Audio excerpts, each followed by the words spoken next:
हमारे को ये जानकारी दें कि बागवानों को कौन सी खाद डालनी चाहिए अभी, और मिक्सचर खाद को लेकर क्या वो सेब में डालनी चाहिए कि नहीं डालनी चाहिए? देखिए जैसे आजकल जितने भी ये जैसे अभी मैंने बताया था कि जो शीतोष्ण फल है इनमें पत्ते झड़ चुके हैं और ये सारा जो है चाहे ट्रेनिंग प्रूनिंग का है कार्य है चाहे खाद डालने का है ये आजकल समय हो गया है।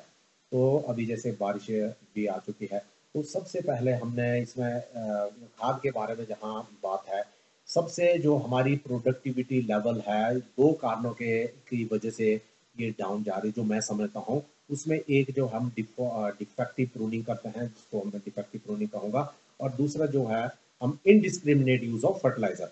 इनडिस्क्रिमिनेट का मतलब हम बहुत ज़्यादा मात्रा में डाल रहे हैं। सबसे पहले तो किसान भाइयों को खाद के या अपनी मिट्टी की जांच करवा लेनी चाहिए। मिट्टी की जांच के आधार पर ही आगे फर्टिलाइजर शेड्यूलिंग काम करें।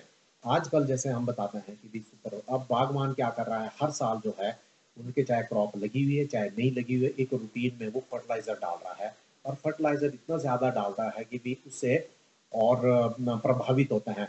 इससे मैं थोड़ा सा ये बता दूं कि भी हर एक पौधे को चाहे शीतोष्ण फल है चाहे आपके जंगली पौधे हैं इनमें 16 तत्वों की जरूरत होती है।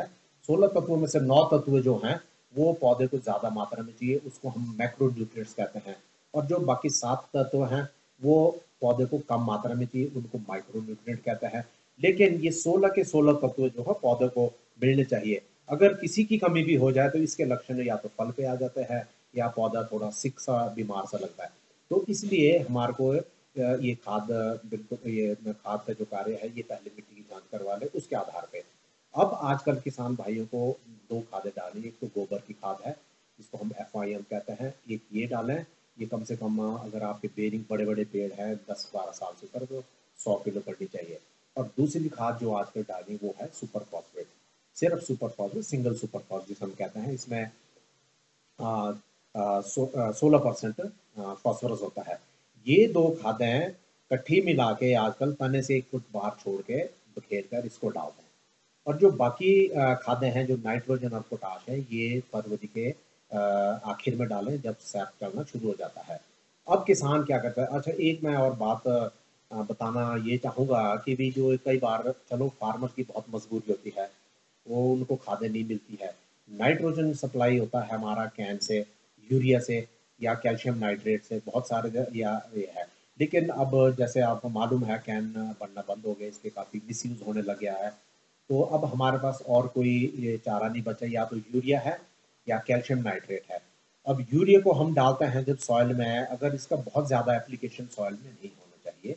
इसमें इसकी वजह क्या है ये एसिडिटी एसिडिटी बढ़ा देता है सॉइल में। और जिसकी वजह से वैसे जैसे एसिडिटी बढ़ा देता है इसका मतलब ये है कि जैसे हमारी सॉइल में जो pH है वो 6 और 7 के बीच में होनी चाहिए। इसी के बीच में जब सॉइल की हमारी एसिडिटी 6 और 7 के बीच में हो इसी के बीच में ये मैक्सिमम जो 16 तत्व है इसको पौधा लेता है। लेकिन फार्मर क्या कर रहा है खादें मिलती नहीं है जैसे यूरिया का इतना ज़्यादा इस्तेमाल कर लेता है कि सॉइल की एसिडिटी बढ़ जाती है जिससे वो 5 आ जाती है या 4.5 हो जाती है। और इसकी वजह से जब लो pH में जो है जो बाकी तत्व है जैसे हमारे कैल्शियम है बोरोन है जिंक है इनकी अपटेक जो है चेक हो जाती है।